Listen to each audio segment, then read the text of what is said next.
speaking ပြောတဲ့အခါမှာပို့ပြီးတော့ကို native ဆန်ဖို့နဲ့ပို့ပြီးတော့ professional ဆန်ချင်တယ်ဆိုရင်တော့ hello မင်္ဂလာပါဒီအပေါ်ကစကားလုံးလေးကို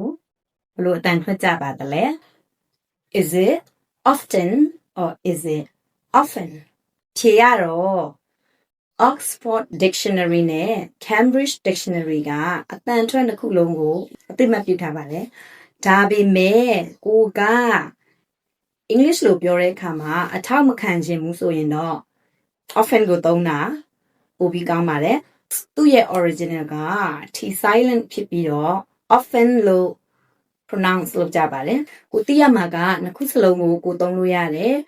British နဲ့ American နှစ်ခုစလုံးသုံးကြတယ်ဒါပေမဲ့ကိုက speaking ပြောတဲ့အခါမှာပို့ပြီးတော့ကို native ဆန်ဖို့နဲ့ပို့ပြီးတော့ professional ဆန်ချင်တယ်ဆိုရင်တော့ကိုက often ကိုသုံးပြီးလို့ရပါတယ်